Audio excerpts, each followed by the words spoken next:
राधे राधे प्यारे साथियों, जय हिंद। आज हम आपसे चर्चा करने के लिए आए हैं हिंदी के राष्ट्रीय काव्य पर। जी हाँ, हिंदी साहित्य के राष्ट्रीय काव्य पर आधारित ये हम पहली वीडियो लेकर आए हैं और इस वीडियो में आपको पूरे हिंदी साहित्य का राष्ट्रीय काव्य एक जगह ही मिल जाएगा, अर्थात आदिकाल से लेकर और आधुनिक काल तक। बस इसका एक छोटा सा हिस्सा बचा है, वीडियो बड़ी हो रही थी, इसलिए उस हिस्से को इस क्लास में हमने सब समावेशित नहीं किया है। यदि आप चाहेंगे तो वो हिस्सा अगली क्लास में हम आपको दे देंगे, ठीक है। तो आज हम चर्चा करने के लिए उपस्थित हैं आपके मध्य हिंदी का राष्ट्रीय काव्य। राष्ट्रीय काव्य का मतलब ये है जिसमें देशभक्ति, राष्ट्रभक्ति की बात की गई है। ऐसा काव्य हिंदी में कहाँ कहाँ लिखा गया, अर्थात हिंदी के प्रत्येक काल में इस तरह की रचनाएं लिखी गई जो देशभक्ति, राष्ट्रभक्ति से ओतप्रोत थीं। उन रचनाओं का हिंदी साहित्य में बहुत बड़ा महत्व है और परीक्षाओं में उससे भी ज़्यादा बड़ा महत्व है। परीक्षाओं में वहाँ से प्रश्न अवश्य आता है और आशा और विश्वास है कि आज की क्लास प्रत्येक हिंदी साहित्य की परीक्षा के लिए एकदम ब्रह्मास्त्र होने वाली है। तो सभी साथी जुड़ जाइए, शीघ्रता से क्लास शेयर कर दीजिए और आज की क्लास बेहद खास होने वाली है। चलो तो शुरुआत करते हैं आज की इस क्लास की, जो बेहद शानदार होगी। प्रश्न लिखे हुए हैं, वैसे थोड़ी सी और बड़ी क्लास और प्रश्न लिखने थे हमें यहाँ, लेकिन एक क्लास में सारे प्रश्न नहीं आ पाए। तो जो भी आए हैं वो आपको देख के ही पता लग जाएगा कि कितना शानदार कंटेंट है और बहुत मेहनत करके लाते हैं। 2-3 दिन क्लास आपको नहीं मिली। कई लोगों ने फ़ोन और कमेंट किए कि सर क्लास क्यों नहीं आई, तो बस यूं ही नहीं आई, कोई विशेष कारण नहीं था क्लास ना आने का। कोई विशेष कारण नहीं था क्लास ना आने का, बस यूं ही क्लास नहीं आई, क्योंकि बस यूं ही मन नहीं हुआ कि छोड़ो क्लास नहीं कोई पढ़ रहा, कम लोग पढ़ रहे हैं तो क्यों फालतू में इतना समय दो। 2 घंटे 3 घंटे लिखने में लगता है, आधा घंटा 1 घंटा क्लास करने में लगता है, फिर वीडियो चलती है तो टाइम बहुत अधिक लगता है और उस टाइम की अधिकता के साथ साथ बहुत कम लोग जुड़ते हैं। तो बस ऐसे ही मन हुआ कि क्लास नहीं करनी है। फ्री भी थे, ज़्यादा बिजी भी नहीं थे, कोई विशेष काम भी नहीं था पिछले 2-3 दिन से। बस यूं ही मन में आया कि क्लास नहीं करनी है तो नहीं करनी है तो नहीं करनी है, ठीक है। बस उसका कारण बस यही रहा कि कम लोग जुड़ते हैं तो सोचता हूं कि इतने 4 घंटे बर्बाद कर रहे हैं यहाँ पर, 3 घंटे 4 घंटे, तो कुछ और कर लिया जाए, क्यों इतना समय बर्बाद किया जाए, यह सोचकर तो क्लास। चलिए आज मन हुआ कि हाँ आज फिर से कुछ आपको दे दिया जाए। बीच बीच में तो देते ही रहें, कम से कम रोज़ न दें तो आपको ज़रूर ऐसा मिलेगा जो आपको कहीं नहीं मिलेगा। ये विश्वास हम हर बार दिलाते हैं, लेकिन कोई बात नहीं। चलो बस वही पंक्ति हमें याद आती है बार बार कि चंदन को कभी फ्री में नहीं लुटाना चाहिए, कि लोग चंदन की वैल्यू नहीं समझते हैं। बस वही क्लास के बारे में है। फ्री में मिल रही है तो किसी को समझ में नहीं आ रही। यही क्लास यदि पैसों से मिल रही होती तो सबकी समझ में आ रही होती कि बहुत अच्छा कंटेंट है, बहुत अच्छी तैयारी है और बहुत कुछ मिल रहा होता आपको। लेकिन वही है कि भाई अब फ्री में चंदन लुटाओ तो चंदन की वैल्यू कौन समझता है, तो कोई नहीं समझता। लेकिन चलो जो समझने वाले हैं वो समझेंगे, नहीं समझने वाले हैं वो नहीं समझेंगे, इससे कोई फर्क नहीं पड़ता। लेकिन चलो, चढ़त राज पृथ्वीराज वीर अग नेव दिशा कसे। चढ़त राज पृथ्वीराज वीर अग्नेव दिशा कसे। ये पंक्ति किसकी है? ये पंक्ति किसकी है? इस पंक्ति के रचनाकार पूछे जा रहे हैं, तो रचनाकार आपको बता देने हैं। चलो बहुत शानदार पंक्ति है, रचनाकार कौन है इसके ये भी हम बताए दे रहे हैं आपको।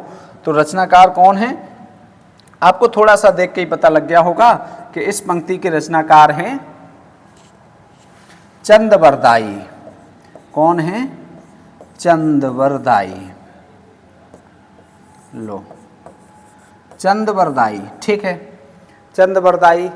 अब रचना कौन सी है तो आपको पता चल गया होगा, ये पृथ्वीराज रासो रचना की पंक्ति है। पृथ्वीराज रासो, ठीक है, किस रचना की पंक्ति है? पृथ्वीराज रासो की। ठीक, ये हो गया। ठीक, तो पृथ्वीराज रासो की ये पंक्ति है, चढ़त राज पृथ्वीराज वीर अग्नेव दिशाकश। ठीक है, और यहाँ पृथ्वीराज का मतलब पृथ्वीराज है, और पृथ्वीराज को देखकर ही पृथ्वीराज रासो आपको याद आ जाना चाहिए। ठीक है, तो इसमें कोई ट्रिक की ज़रूरत नहीं है, कोई ज़्यादा ध्यान देने की ज़रूरत नहीं है, बस ऐसे ही याद हो जाएगा। अगला है, उक्त पंक्ति किस सर्ग की है? ये प्रश्न एकदम शानदार है और अच्छा है। इसका सर्ग पूछा जा रहा है, साफ दिख रहा है आपको, किस सर्ग की है? सर्ग मतलब हमने कोमा में लिख दिया है कोष्ठक में, वैसे ये किस समय की है?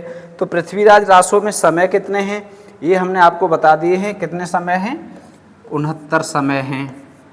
ठीक है, पृथ्वीराज रासो में समय का मतलब सर्ग, सर्गों को समय नाम दिया गया है, ये बहुत महत्वपूर्ण है। ठीक है, तो अब है, उक्त पंक्ति किस समय की है? उक्त पंक्ति किस समय की है? ये बहुत अच्छा प्रश्न है, ये बताओ। पहला वाला तो आसानी से उत्तर मिल गया, लेकिन इसका उत्तर आपको यदि आपने पढ़ा होगा तो ही आप दे पाएंगे।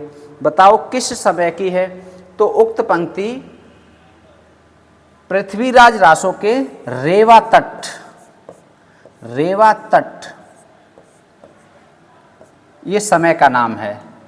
ठीक है, किस समय की है? रेवा तट। अब एक प्रश्न ये भी बनता है, ये आ गया अगला, तीसरा प्रश्न भी है यहाँ पर, पृथ्वीराज रासो में रेवा तट कौन सा सर्ग है? ये सर्ग जो है रेवा तट एक सर्ग है पृथ्वीराज रासो का, समय है 69 समयों में से एक है रेवा तट। ये रेवा तट कौन सा है? क्रम संख्या इसकी बतानी है, तो बहुत अच्छा प्रश्न है। ये 27वां समय है, 27वां समय। ठीक है, समय का मतलब सर्ग, रेवा तट, रेवा तट, यहाँ से ये सर्ग लिखा है, सर्ग का मतलब क्या है? समय है। ठीक है, ध्यान रखेंगे। तो पृथ्वीराज रासो के 69 समयों में से 27वां जो समय है उसका नाम है रेवा तट। अब देखो, ये है अगला प्रश्न और अच्छा, रेवा तट कौन सी नदी के किनारे है? बताओ। विकल्प हो सकते हैं, गंगा नदी, यमुना नदी, नर्मदा नदी, चंबल नदी, या कोई भी 4 नदियां वो दे सकते हैं। तो यहाँ हमने विकल्प आपको नहीं दिए हैं, आपको बताना है, उत्तर कमेंट में करना है कि रेवा तट कौन सी नदी के किनारे है। अब ये कहोगे कि हम तो बात कर रहे थे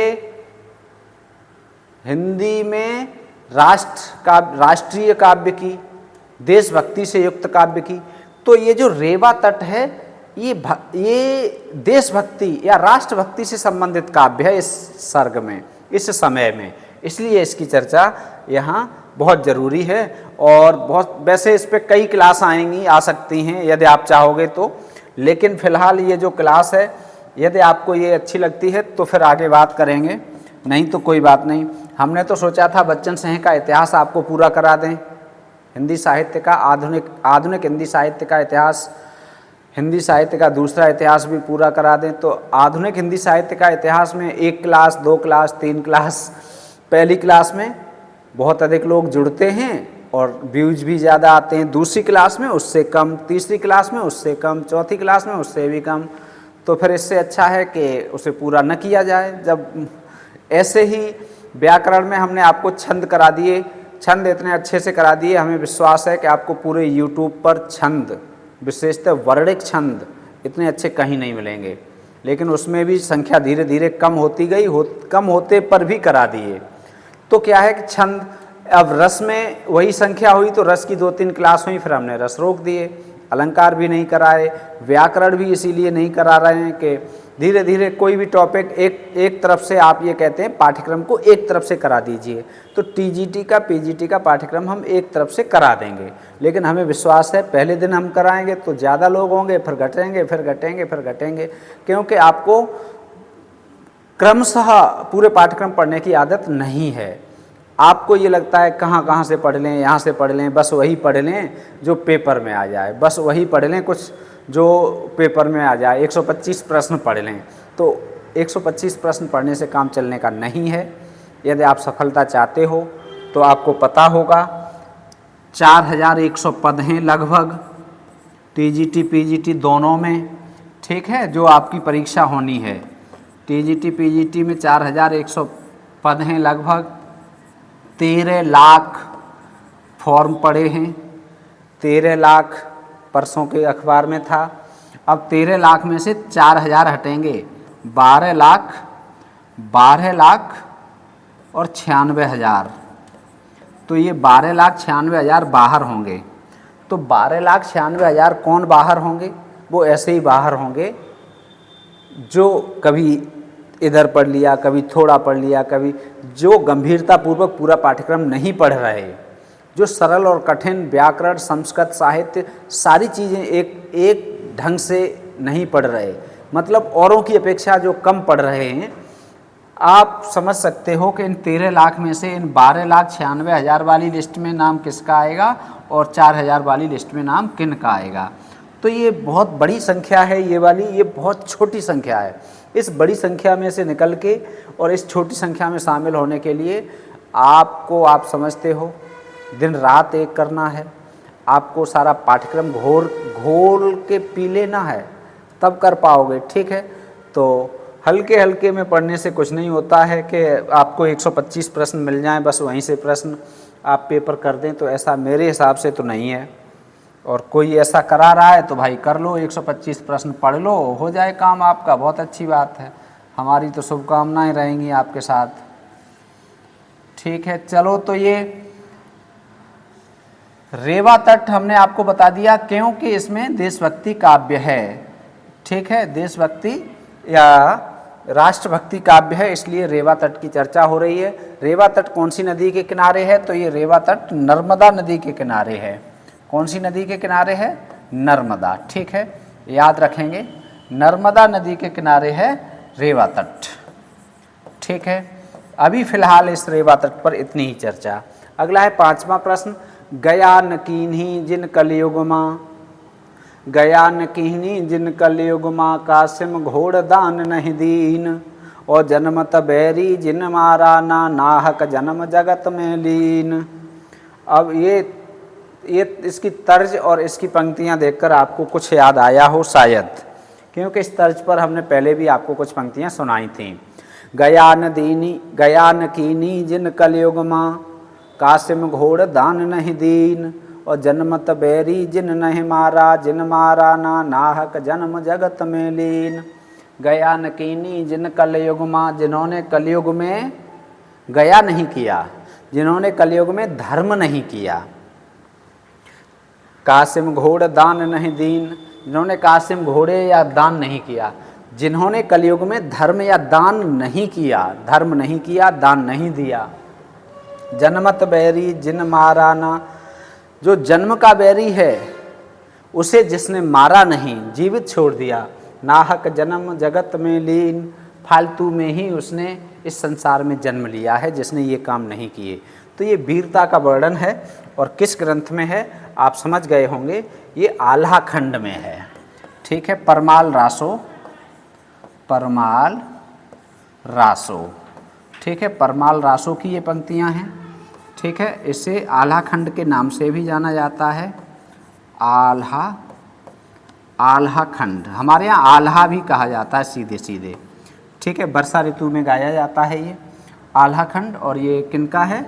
जगनिक का है, जगनिक, ठीक है, ये आप याद रखेंगे। पंक्ति ये देशभक्ति से संबंधित है इसलिए। अगला है, देहु सिवावर मोहि यही, ये पंक्ति किसकी है? ठीक है, ये पंक्ति किसकी है? देहु सिवावर मोहि यही। इस पंक्ति को आप बता दो, मान जाएं आपकी तैयारी है शिक्षक बनने लायक। जो बता देंगे समझ लीजिए आपकी तैयारी बहुत अच्छी है, आपके बहुत अच्छे चांस हैं, आप सिलेक्ट होने वाले हो, ठीक है। इस पंक्ति के रचनाकार बता दो हमें, बस किस ग्रंथ से है ये भी बता दो।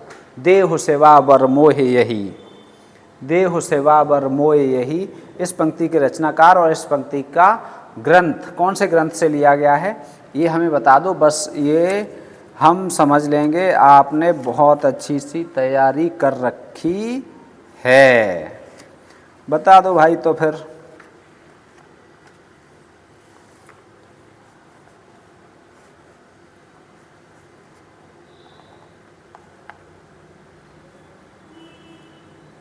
बताओ। देहु सेवा बर मोह यही। इस पंक्ति के रचनाकार पूछे जा रहे हैं, तो इस पंक्ति के रचनाकार हैं गुरु गोविंद सिंह। गुरु गोविंद सिंह, ठीक है, गुरु गोविंद सिंह। और किस रचना से है? तो ये चंडी चरित्र से है, ठीक है। चंडी चरित्र गुरु गोविंद सिंह की बहुत चर्चित रचना है, बहुत महत्वपूर्ण रचना, प्रबंध काव्य। तो ये क्या है? देहु सेवा बर मोह यही, ठीक है। किनकी है? चंडी चरित्र से है। देहु सेवा बर मोह यही, शुभ कर्मन ते कबहू न टरों। मुझे ये वरदान दे दो कि मैं कभी भी शुभ कार्यों से दूर न होऊं। आगे है इसमें, देहु सेवा बर मोह यही, शुभ कर्मन ते मैं कबहू न टरों, कभी अलग न हो। चलो, बाण चले ते ही कुमकुम मानो। ये पंक्ति किसकी है? चलो अब अगली पे बताओ। बाण चले ते ही कुमकुम मानो, बहुत बढ़िया, शानदार। बाण चले ते ही कुमकुम मानो, मूंठ गुलाल की साग प्रहारी। बताइए, बाण चले ते कुमकुम मानो, इस पंक्ति के रचनाकार बताओ कौन हैं? तो ये पंक्ति भी गुरु जी की है, गुरु गोविंद सिंह की। किनकी पंक्ति है? गुरु गोविंद सिंह की, ठीक है। जहाँ जहाँ राष्ट्रीय काव्य है वो हमने पूरा समावेशित कर लिया है, ठीक है। एक भाग इसका अंत में बच गया, जब क्लास बड़ी होने लगी, प्रश्न 27 हो गए, 26-27 हो गए, तो आगे के फिर ज़्यादा प्रश्न हो रहे थे उसमें, इसलिए फिर उस भाग को हमने तोड़ दिया है थोड़ा सा। यदि आप चाहेंगे तो उस भाग को हम अगली क्लास में ले आएंगे, और नहीं चाहेंगे तो छोड़ देंगे उसे, ठीक है। इंद्र जिम जंभ पर, ये रचना किनकी है? ये तो आप बता दोगे, बहुत आसान है, बहुत सरल है।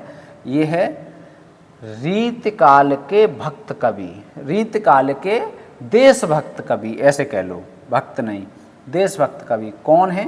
भूषण, पहले राष्ट्रीय कवि, ठीक है। भूषण की ये पंक्ति है, इंद्रजिम जंभ पर। अगला है, निकसत म्यानते मयूखें प्रलय भानु कैसी। ये पंक्ति किनकी है? तो ये पंक्ति भी बहुत शानदार है, और ये पंक्ति भी भूषण की है।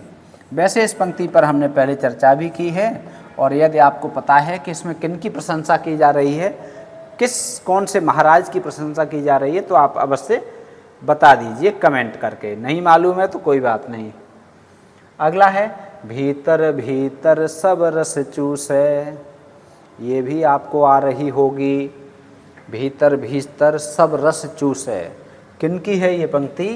तो ये है भारतेंदु की। किनकी है? भारतेंदु की, ठीक है। भारतेंदु हरिश्चंद्र, भारतेंदु मतलब भारतेंदु हरिश्चंद्र की ये पंक्ति है, ठीक है। भीतर भीतर सब रस चूसे। अगला है, सब गुरुजन को बुरो बतावे, अपनी खिचड़ी अलग पकावे। सब गुरुजन को बुरो बतावे, अपनी खिचड़ी अलग पकावे। पंक्ति के रचनाकार कौन हैं? सभी गुरुजनों को बुरा बताता है, अपनी खिचड़ी अलग पकाता है। कौन पकाता है? अधजल गगरी छलकत जाए, भरी गगरिया चुपके जाए। जो अधजल होते हैं वो बड़ी बड़ी बातें करते हैं, जो ज्ञान में कम होते हैं, जो ज्ञान में कम होते हैं, जो विद्वता में कम होते हैं, जो उथले होते हैं, वो बातें बड़ी बड़ी करते हैं कि हमारे समान इस संसार में कोई नहीं है, हमारे समान विद्वान नहीं है, हमारे समान जानकार नहीं है, समझ लीजिए कुछ नहीं आता उसे। और यहाँ भी यही कहा गया है कि सब गुरुजन को बुरो बतावे। गुरुजन मतलब बड़े जनों को, बुरा बताता है, अपनी खिचड़ी अलग पकाता है। यहाँ पर अंग्रेजी पढ़े लिखे युवा की बात कर रहे हैं। भारतेंदु जी कहते हैं आज के युवा अंग्रेजी पढ़ लेते हैं, 4 शब्द अंग्रेजी के बोलते हैं, अपने से पहले के जो बड़े लोग हैं उनको क्या करते हैं, बुरा बताते हैं। वो क्या जाने, उनकी आलोचना करते हैं, वो क्या जाने हिंदी वाले। 4 शब्द बोलकर ही वो अपनी प्रशंसा करने की कोशिश करते हैं, अपनी खिचड़ी अलग पकाते हैं। तो इन पंक्तियों के रचनाकार भी भारतेंदु हरिश्चंद्र हैं। कौन हैं? भारतेंदु हरिश्चंद्र। ठीक है।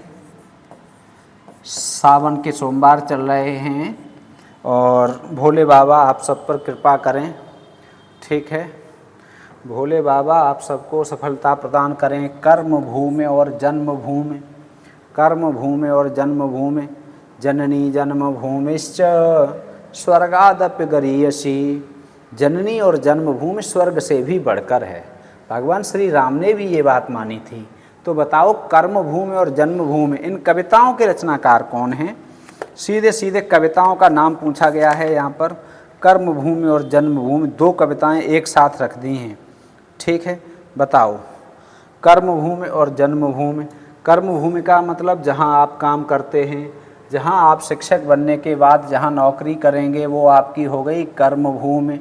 और जन्मभूमि जहाँ आपने जन्म लिया है वो हो गया आपका जन्मभूमि। ठीक है, तो कर्मभूमि और जन्मभूमि कविताओं के रचनाकार कौन हैं? इन कविताओं के रचनाकार हैं अयोध्या सिंह उपाध्याय हरिऔध। अयोध्या सिंह उपाध्याय हरिऔध, उपाध्याय हरिऔध। ठीक है, अयोध्या से ही आप याद कर लो कि अयोध्या में श्री राम जी हुए और श्री राम ने जन्मभूमि और कर्मभूमि को महत्व दिया। तो अयोध्या सिंह उपाध्याय हरिऔध की ये रचनाएं हैं, कविताएं हैं। अगला है आर्य और मातृभूमि कविताओं के रचनाकार कौन हैं? ये कविताएं क्यों संकलित की गई हैं? ये कर्मभूमि और जन्मभूमि देशभक्ति राष्ट्रभक्ति से संबंधित कविताएं हैं, ध्यान रखना, इसलिए इनका संकलन यहाँ पर है। अगला है आर्य और मातृभूमि, ये भी कविताएं देशभक्ति पर ही आधारित हैं। तो इन कविताओं के रचनाकार कौन हैं ये भी आप बता दीजिए। बहुत शानदार कविताएं हैं। बताओ 13वां प्रश्न। आर्य और मातृभूमि, एक एक काल के सभी कवि आ जाएंगे, कोई कवि छूटने का नहीं। इनके रचनाकार हैं मैथिली शरण गुप्त, मैथिली शरण गुप्त। राष्ट्र कवि मैथिली शरण गुप्त सबसे श्रेष्ठ हैं, इसलिए आर्य, आर्य का मतलब होता है श्रेष्ठ। जो राष्ट्र कवि है वो सबसे श्रेष्ठ ही माना जाए। और मातृभूमि तो मैथिली शरण, मैथिली सीता कहाँ जन्मी? माता भूमि में। ठीक है, तो आप याद रखेंगे इन कविताओं को, मातृभूमि, मैथिली शरण गुप्त। इसके बाद आ जाओ, अब ये हो गया छायावादी काव्य पर आ गए हम, ये द्विवेदी युग पर थे। ठीक है, आगे हम सब आपको बताएंगे कौन से युग पे कहाँ से हमने रखा है। ये आपके पाठ्यक्रम में आपके लिए ये अरुण, ये है मधुमेह देश हमारा, ये बहुत सरल है और ये जयशंकर प्रसाद का है, जयशंकर प्रसाद। और इस पे हमने कई बार चर्चा की है। किस नाटक से है, किसने गाया है ये गीत, आपको बताना है। ये देशभक्ति गीत है, अरुण ये मधुमेह देश हमारा। अगला आ गया 15वां, भारती वंदना भारत जय विजय करे के रचनाकार कौन हैं? भारत जय विजय करे के रचनाकार कौन हैं? बताओ, ये भारती वंदना किसने लिखी है? बता दीजिए। भारती वंदना भारत जय विजय करे के रचनाकार कौन हैं? तो इस विजय करे, भारत जय विजय करे, इसके रचनाकार कौन हैं? इसके रचनाकार कौन हैं बताओ? निराला जी हैं। भारत जय विजय करे, बताओ भारती वंदना किसने लिखी है? तो ये भारती वंदना किसने लिख दी है आपको पता होना चाहिए। सूर्यकांत त्रिपाठी निराला, सूर्यकांत त्रिपाठी निराला ने ये देशभक्तिपूर्ण कविता लिखी है, भारती वंदना। अगला है पुष्प की अभिलाषा। ये तो बच्चा बच्चा जाने है। पुष्प की अभिलाषा किनकी कविता है? मुझे तोड़ लेना वनमाली, उस पथ पर तुम देना फेंक, शीश चढ़ाने मातृभूमि पर जिस पथ जावे वीर अनेक।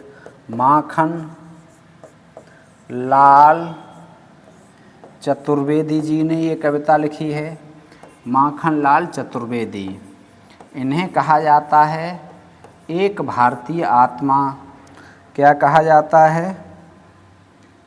एक भारतीय आत्मा कहा जाता है। एक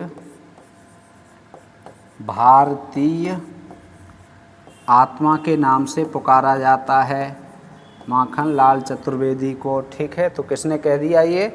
किनकी है? माखन लाल चतुर्वेदी की। अब देखो, यदि इसकी चर्चा हो, पुष्प की अभिलाषा की और झांसी की रानी की चर्चा न हो तो ये संभव नहीं, या राष्ट्रीय काव्य की चर्चा हो और इन दो कविताओं की चर्चा न हो तो ये संभव नहीं। कोई भी परीक्षा आप हमें ऐसी नहीं बता सकते, हिंदी साहित्य की कोई भी परीक्षा ऐसी नहीं बता सकते आप जिसमें ये दोनों कविताएं कभी न कभी न पूछी गई हों। हर परीक्षा में पूछी गई हैं, छोटी से बड़ी परीक्षाओं तक ये हर परीक्षा में पूछी जाने वाली रचनाएं हैं। झांसी की रानी, ये देखो एकदम फिर से शानदार कविता है। और इस कविता की रचनाकार कौन है? सुभद्रा कुमारी चौहान। कौन है? सुभद्रा कुमारी चौहान। ठीक है, ये कविताएं आपको याद होंगी। इनमें से पूरी नहीं याद होंगी तो कुछ न कुछ अंश जरूर याद होगा। झांसी की रानी, खूब लड़ी मर्दानी थी वह झांसी वाली रानी थी, बुंदे ले हर बोलों के मोह हमने सुनी कहानी थी। ठीक है, चलो। कब कुछ ऐसी तान सुनाओ जिससे उथल पुथल मच जाए, एक हिलोर इधर से आए, एक हिलोर इधर से आए। कब कुछ ऐसी तान सुनाओ जिससे उथल पुथल मच जाए, एक हिलोर इधर से आए, एक हिलोर इधर से आए। कवि सम्मेलनों में संचालन के दौरान ये पंक्तियाँ बहुत पढ़ी गईं, बहुत पढ़ी गईं। ये पंक्तियाँ हैं बालकृष्ण शर्मा नवीन की। किनकी हैं? बाल कृष्ण शर्मा, बालकृष्ण शर्मा नवीन। ठीक है, किनकी पंक्तियाँ हैं ये? बालकृष्ण शर्मा नवीन की पंक्तियाँ हैं। ठीक है, बालकृष्ण शर्मा नवीन की पंक्तियाँ हैं, बहुत शानदार पंक्तियाँ। कब कुछ ऐसी तान सुनाओ जिससे उथल पुथल मच जाए, एक हिलोर इधर से आए, एक हिलोर इधर से आए। अगला देखो, कोटि कोटि कंठों से निकली आज यही स्वरधारा है, हिंदुस्तान हमारा है यह, भारतवर्ष हमारा है, भारतवर्ष हमारा है यह, हिंदुस्तान हमारा है। कोटि कोटि कोटि कोटि कंठों से निकली आज यही स्वरधारा है। स्वरधारा है, बताओ। कोटि कोटि कंठों से निकली आज यही स्वरधारा है, भारतवर्ष हमारा है यह, हिंदुस्तान हमारा है। ये पंक्ति किनकी है? बहुत शानदार पंक्ति, बहुत शानदार पंक्ति, बहुत शानदार पंक्ति। बताओ, बताइए भाई, बताइए। कोटि कोटि कंठों से निकली आज यही स्वरधारा है, हिंदुस्तान हमारा है, भारतवर्ष हमारा है। ये भी बालकृष्ण शर्मा नवीन जी की पंक्ति है। बाल कृष्ण शर्मा, बालकृष्ण शर्मा नवीन। ठीक है, किनकी पंक्ति है? बालकृष्ण शर्मा नवीन। अगला, कलम आज उनकी जय बोल, कलम आज उनकी जय बोल, कलम आज उनकी जय बोल, कलम आज उनकी जय बोल, कलम आज उनकी जय बोल। इन पंक्तियों के रचनाकार कौन हैं? ठीक है, तो कलम आज उनकी जय बोल, इनके रचनाकार कौन हैं? इनके रचनाकार कौन हैं? तो इनके रचनाकार रामधारी सिंह दिनकर, रामधारी सिंह दिनकर। ठीक है, इन्होंने ये लिखा है। और एक और इनकी यहीं एक कविता की और चर्चा होनी चाहिए जो इस पे नहीं लिखी गई है। वो कौन सी कविता है? वो कविता है हिमालय। हिमालय, इस कविता को भी इसी श्रेणी में रखा जाएगा। ठीक है, इस कविता को भी इसी श्रेणी में रखा जाएगा। ठीक, किनकी है? रामधारी सिंह दिनकर की। अगला है विजयी विश्व तिरंगा प्यारा, झंडा ऊंचा रहे हमारा। ये झंडा गान किसने लिखा है? विजयी विश्व तिरंगा प्यारा, झंडा ऊंचा रहे हमारा। बताओ, तो ये आप सबको पता होना चाहिए। इसके रचयिता श्यामलाल पार्षद, श्यामलाल पार्षद ने लिखा है। ठीक है, किसने लिखा है? श्यामलाल पार्षद ने। ठीक, यहाँ चाहो तो गुप्त और कर सकते हो, कोई बात नहीं है। श्यामलाल पार्षद ये गुप्त, श्यामलाल पार्षद गुप्त थे। ठीक है, चाहो तो गुप्त लिख सकते हो, नहीं तो कोई बात नहीं। झंडा गीत भी कह सकते हो, ऐसे भी पूछा जा सकता है। झंडा गीत के रचनाकार कौन हैं? झंडा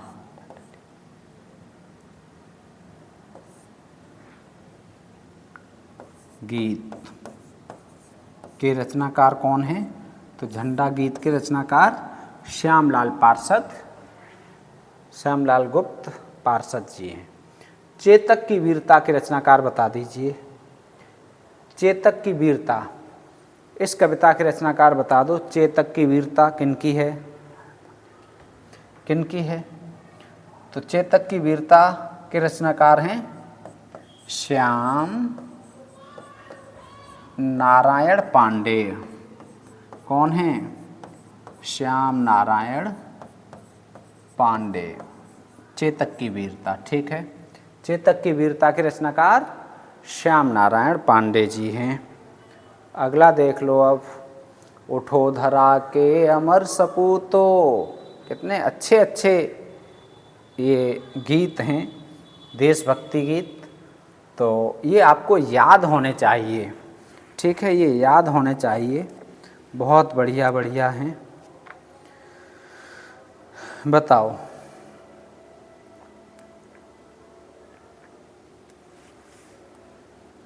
बताओ भाई बताओ। उठो धरा के वीर सपूतो, बताओ किनकी है ये?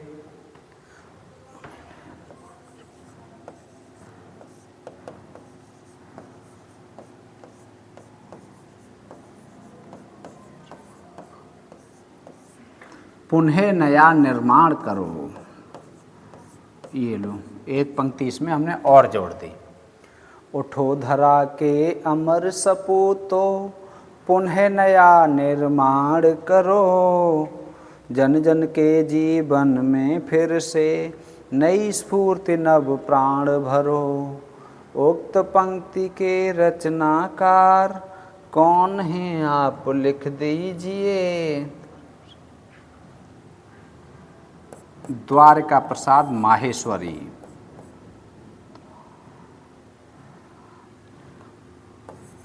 द्वारका प्रसाद माहेश्वरी जी हैं। माहेश्वरी, द्वारका प्रसाद माहेश्वरी ने लिखा है ये गीत। अगला, खूनी हस्ताक्षर, देशभक्ति पर आधारित ये रचना किसकी है? बताओ, खूनी हस्ताक्षर देशभक्ति पर आधारित ये रचना किसकी है? बताओ। खूनी हस्ताक्षर नामक रचना, ये देशभक्ति पर आधारित रचना किसकी है? बताओ।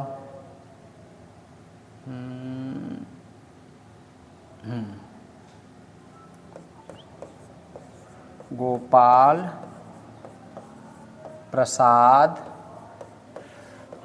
प्रसाद व्यास। ठीक है, गोपाल प्रसाद व्यास की ये रचना खूनी हस्ताक्षर, ठीक है, राष्ट्रीय काव्य के अंतर्गत आएगी। अगला है मातृभूमि और तुम्हें नमन, चल पड़े जिधर दो डगमग में के रचनाकार कौन है? इन दोनों रचनाओं के रचनाकार पूछे जा रहे हैं। मातृभूमि और तुम्हें नमन, मातृभूमि और तुम्हें नमन, इन दोनों रचनाओं के रचनाकार कौन हैं बताइए? मातृभूमि और तुम्हें नमन बहुत बढ़िया रचनाकार हैं। मच्छर भाई साहब कहाँ से आ गए? कहाँ से आ गए? तुम्हारा काम कुछ नहीं है।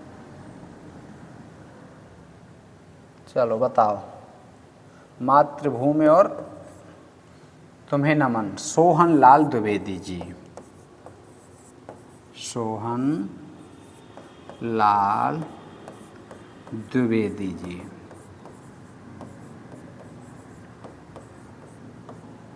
सोहन लाल द्विवेदी जी की ये रचनाएं हैं।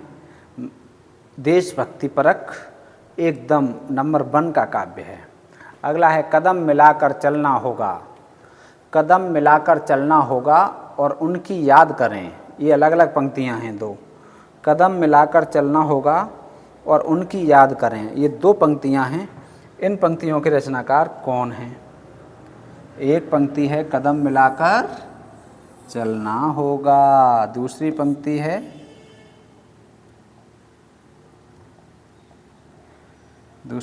क्या है? उनकी याद करें।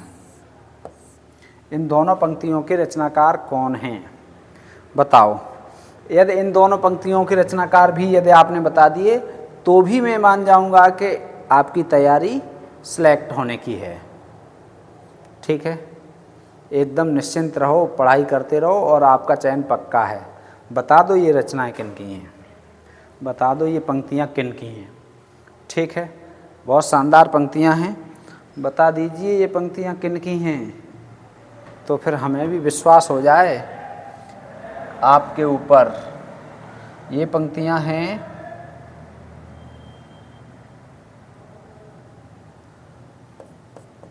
अटल बिहारी वाजपेयी। किनकी हैं? अटल बिहारी वाजपेयी की। ठीक है, पूर्व प्रधानमंत्री अटल बिहारी वाजपेयी की ये पंक्तियां हैं। कदम मिलाकर चलना होगा और दूसरा उनकी याद करें। ये अटल बिहारी वाजपेयी की बहुत ही महत्वपूर्ण पंक्तियां हैं। ठीक है, तो अब हम आपको ये भी बता दें कि देखो ये अटल बिहारी वाजपेयी अभी पिछले वर्षों में इनका निधन हुआ है, बिल्कुल समसामयिक। ठीक, इससे पहले मातृभूमि तुम्हें नमन, सोहन लाल द्विवेदी आपने पढ़े होंगे, समसामयिक ही हैं, उससे पहले के हैं। खूनी हस्ताक्षर गोपाल प्रसाद व्यास लगभग इनसे पहले और उनके आसपास के हैं। द्वारका प्रसाद माहेश्वरी भी, मतलब ये आधुनिक काल के कवि हैं सब। श्याम नारायण पांडे ये भी आधुनिक काल के ही कवि हैं। श्यामलाल पार्षद ये भी आधुनिक काल के हैं। रामधारी सिंह दिनकर इनसे और पहले के हैं, आधुनिक काल के हैं।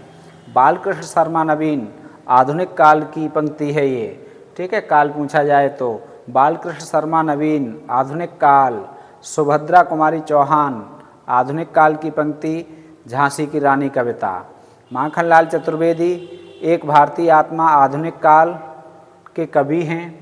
ठीक है, और आधुनिक काल में कहाँ के कवि हैं ये आपको पता होगा, राष्ट्रीय काव्यधारा जो छायावाद के समानांतर चल रही थी। ठीक है, अब ये देखो सूर्यकांत त्रिपाठी निराला छायावाद और ऊपर को बढ़ रहे हैं। आधुनिक काल में भी काल के अनुसार निराला जयशंकर प्रसाद छायावादी हो गए। छायावाद की 2 प्रमुख ये चीज़ें आ गई। ठीक है, अगला है मैथिली शरण गुप्त द्विवेदी युग के हैं राष्ट्र कवि। राष्ट्रीय भावना पर आधारित 2 कविताएं यहाँ पर आ गई इनकी। ठीक है, भारत भारती की चर्चा नहीं हुई है यहाँ। अगला है कर्मभूमि और जन्मभूमि। अयोध्या से हैं उपाध्याय हरिऔध।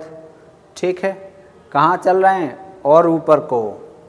फिर भारतेंदु पे पहुँच गए। सब गुरुजन को बुरो बतावे, अपनी खिचड़ी अलग पकावे। यहाँ भारतेंदु हरिश्चंद्र तक। भीतर भीतर सब रस चूस है, भारतेंदु हरिश्चंद्र।